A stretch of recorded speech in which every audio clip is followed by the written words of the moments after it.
नमस्कार दोस्तों, आपका मेरे चैनल में फिर से स्वागत है। तो मैंने पहले पढ़ा चुका था वो present indefinite tense, present continuous tense, present perfect tense और प्रेजेंट परफेक्ट कंटिन्यूअस टेंस।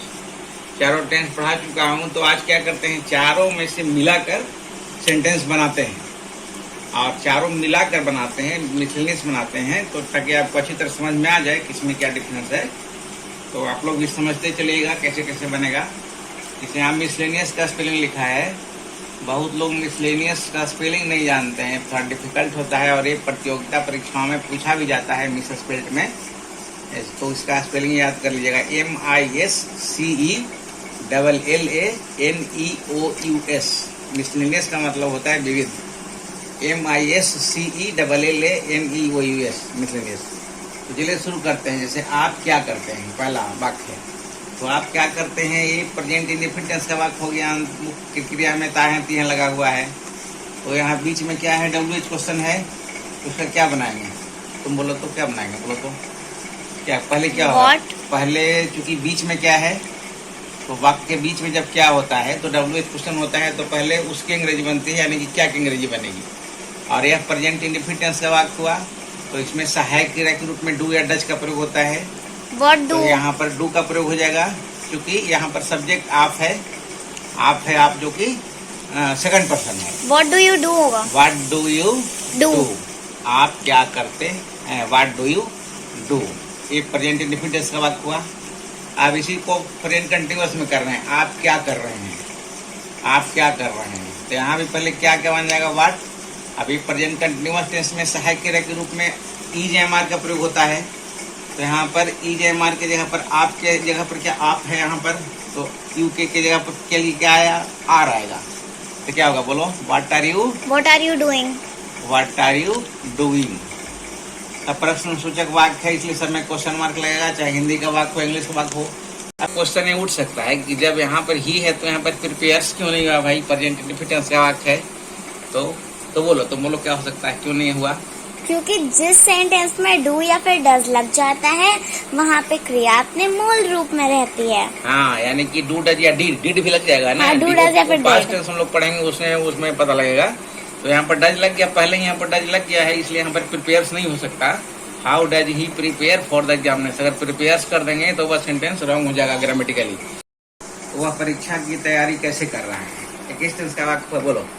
वह परीक्षा की तैयारी कैसे कर रहा है, प्रेजेंट कंटिन्यूअस टेंस। ठीक है, गुड है।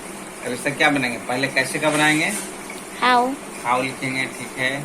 उसके बाद क्या लिखेंगे, इज लिखेंगे, क्योंकि यह यहाँ पर सहायक क्रिया के रूप में EJMR आता है ना। प्रेजेंट कंटिन्यूअस टेंस में सहायक क्रिया के रूप में EJMR का प्रयोग होता है। तो यहाँ पर सब्जेक्ट ही है, इसलिए यहाँ पर इज का प्रयोग हो गया।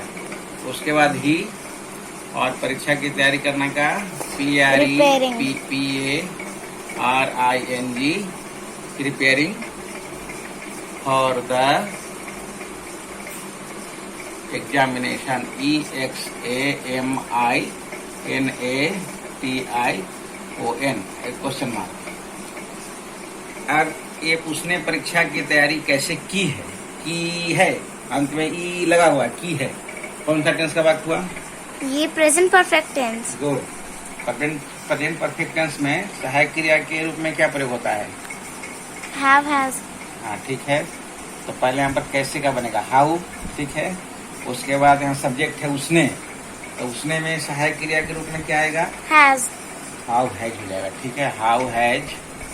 उसके बाद फिर हो जाएगा सब्जेक्ट ही, और फिर परीक्षा की तैयारी करने का तो पता ही है, प्रिपेयर। तो यहाँ पर इसका तीसरा फॉर्म हो जाएगा ना, तो क्या हो जाएगा, प्रिपेयर्ड, PARED, प्रिपेयर्ड है ना। हाँ। How has he prepared for the examination. मैं पहले से बना के नहीं रख रहा हूँ, इसीलिए कि आप लोगों को ज्यादा अच्छी तरह समझ में आए, इसलिए आप लोगों के सामने बना रहा हूँ। तुम 2 वर्षों से परीक्षा की तैयारी कैसे कर रहे हो। ये देखो, इसने परीक्षा की तैयारी कैसे करो, केवल रहा था कि तुम परीक्षा की तैयारी कैसे कर रहे हो, तो ये प्रेजेंट कंटिन्यूअस टेंस का वाक्य होता, लेकिन इसमें टाइम लग गया कि तुम 2 वर्षों से परीक्षा की तैयारी कैसे कर रहे हो। तो ये हो गया प्रेजेंट परफेक्ट कंटिन्यूअस टेंस का वाक्य हो गया। तो इसके अनुसार पहले बनेगा कैसे कर रहे हो, चलो यहाँ से शुरू करते हैं। पहले लिखेंगे हाउ, कैसे का हाउ लिखेंगे। उसके बाद क्या लिखेंगे यहाँ पर, सहायक क्रिया के रूप में इसका में प्रेजेंट परफेक्ट कंटीन्यूअस टेंस में सहायक क्रिया के रूप में क्या प्रयोग होता है या हैज का, हैव या हैज। उसके बाद सब्जेक्ट आएगा यू, नहीं यू है तो यहाँ पर क्या हो जाएगा, हैव हो जाएगा ना, हैज नहीं होगा। सब्जेक्ट जब यू है, सेकंड पर्सन है, तो क्या हो जाएगा, हैव हो जाएगा। How have you been, BEEN। उसके बाद परीक्षा की तैयारी करना, preparing, PREPARING, preparing for the exam, examination पूरा लिख देंगे,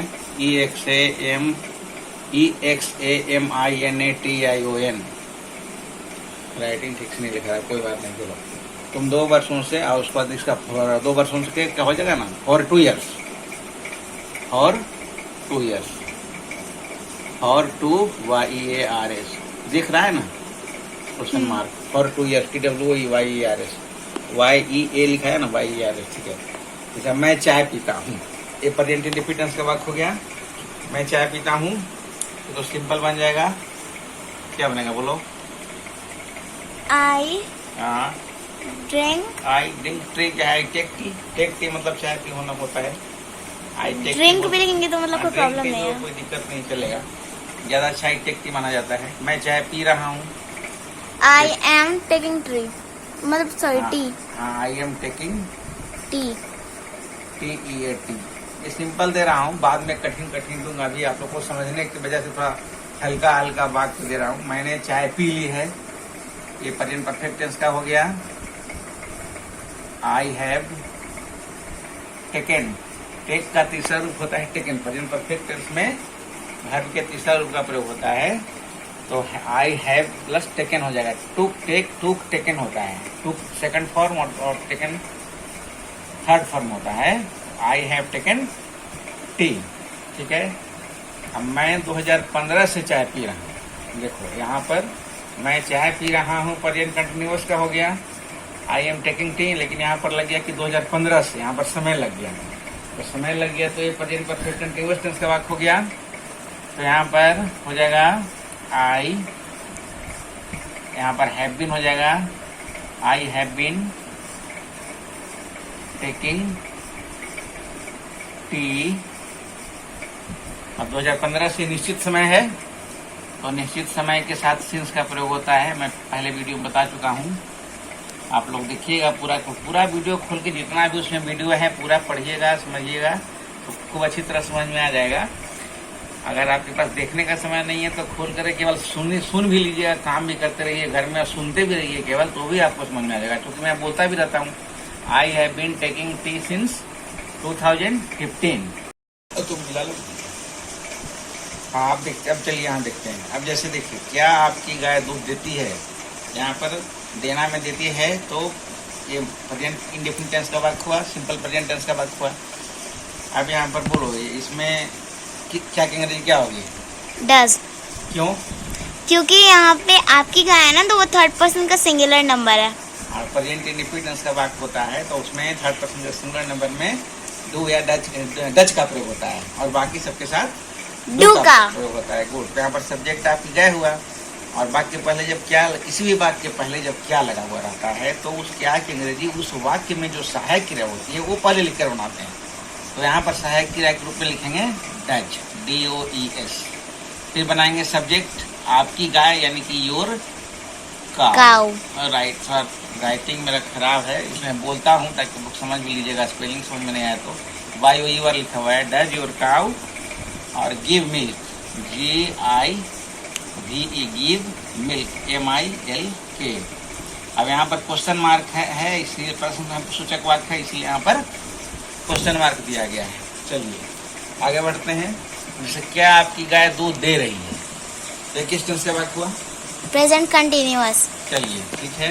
यहाँ पर सब्जेक्ट कौन हुआ, यहाँ पे सब्जेक्ट हुआ आपकी गाय। हाँ ठीक है, राइट। यहाँ पे सब्जेक्ट आपकी गाय हुआ, तो आपकी गाय के अनुसार यहाँ पर क्या लगा हुआ है, बाकी पहले क्या लगा हुआ है, तो यहाँ सहायक क्रिया के रूप में क्या आएगी, इज की जाएगी। सही है। क्योंकि प्रेजेंट कंटिन्यूअस टेंस का वाक्य हुआ, प्रेजेंट कंटिन्यूअस टेंस के वाक्य में सहायक क्रिया के रूप में ईच एम आर का प्रयोग होता है। तो यहाँ पर थर्ड पर्सन का सिंगुलर नंबर सब्जेक्ट है तो उसके साथ ईच का प्रयोग होता है, इसलिए ईच का प्रयोग हो गया।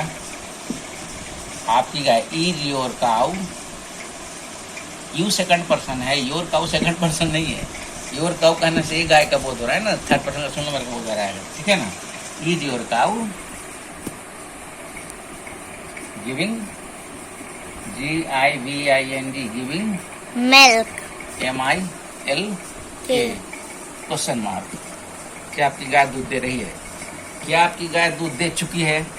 चलिए इसमें चलते हैं। एक किस टेंस का वाक्य है? Present perfect tense, present perfect tense. Good. इसमें क्या क्या अंग्रेजी करेंगे? हैज करेंगे। क्यों? क्योंकि आपकी गाय थर्ड पर्सन का सिंगुलर नंबर है ना, इसलिए। हाँ, और प्रेजेंट परफेक्ट टेंस में सहायक क्रिया के रूप में हैज या हैव का प्रयोग होता है। कहीं हैज लगता है आवश्यकता अनुसार, कहीं हैज या हैव लगता है। जहाँ थर्ड पर्सन का सिंगुलर नंबर रहेगा सब्जेक्ट में हैज लगेगा और बाकी सबके साथ हैव लगेगा। तो हैज योर काउ आपको भी परफेक्ट हो, चाहे प्रेजेंट परफेक्ट हो या पास्ट परफेक्ट हो या फ्यूचर परफेक्ट हो, उसमें भारों का तीसरा रूप कहीं प्रयोग होता है। तो यहाँ देना का गिव होता है, तो गिव का तीसरा रूप क्या होता है? Given, GIVEN। तो has your cow given milk, क्या आपकी गाय दूध दे चुकी है? क्वेश्चन मार्क हो गया। अब है क्या आपकी गाय, इसको ऐसे कर लेते हैं, क्या आपकी गाय सोमवार से दूध दे रही है? चलो यह किस टेंस का वाक्य बताओ? प्रेजेंट परफेक्ट कंटिन्यूअस टेंस वाक्य, ठीक है। अब इसमें सब्जेक्ट क्या हुआ? सब सब्जेक्ट तो आपकी गाय हुई, इसमें पहले क्या आएगा? हैज ही आएगा, ठीक है। हैज, फिर आपकी गाय हो जाएगा योर काउ। उसके बाद प्रेजेंट परफेक्ट कंटीन्यूअस टेंस में बीन का प्रयोग होता है, हैज बीन। यहाँ पर एक चीज और ध्यान रखना है, बीन का प्रयोग जो होगा ना वो सब्जेक्ट के बाद होता है। ऐसा नहीं कर सकते कि has been your cow, direct नहीं कर सकते। Has been your cow giving milk, ऐसा नहीं कर सकते डायरेक्ट। हैज योर काउ, पहले उसकी सहायक क्रिया लिखेंगे, फिर सब्जेक्ट लिखेंगे, फिर BEEN बीन का प्रयोग करेंगे और फिर वर्ब का चौथा रूप आता है नियम के अनुसार। नियम पहले वीडियो में बता चुका हूँ। हैज योर काउ बीन क्या हुआ? Giving, GIVING। कंटिन्यूअस टेंस कोई भी हो, चाहे प्रेजेंट कंटिन्यूअस हो, चाहे प्रेजेंट परफेक्ट कंटिन्यूअस हो, चाहे पास्ट कंटिन्यूअस हो, चाहे पास्ट परफेक्ट कंटिन्यूअस हो, फ्यूचर कंटिन्यूअस हो, चाहे फ्यूचर परफेक्ट कंटिन्यूअस हो, सब में वर्ब के चौथा रूप का ही प्रयोग होता है। सब में ING लगता है, V4 होता है, कंटिन्यूअस जो भी रहेगा। तो has your cow been giving milk, MILK, milk since Monday, since का स्पेलिंग होता है SINCE और मंडे का MONDAY, क्वेश्चन मार्क। तो आज वीडियो थोड़ा लंबा होता जा रहा है, तो आज चारों टेंस मिला करके दिया है, समझाया है। इसको आप लोग अच्छे से समझिएगा। उम्मीद है कि आपको समझ में आ गया होगा। तो आपको थैंक यू देखने के लिए। और देखिए मेरा चैनल का नाम है लर्न विथ मी। अगर आप यूट्यूब में भी टाइप करेंगे @SHAILENDRA SHAILENDRA 7218 तो भी दिख जाएगा, मेरा चैनल आ जाएगा। और मिसलेनियस का स्पेलिंग थोड़ा आप लोग याद कर लीजिएगा, बहुत लोग गलत करते हैं। MISCELLANEOUS। तब तक के लिए धन्यवाद, शुभ रात्रि। और अगली जानकारी अगली वीडियो में। Thank you so much.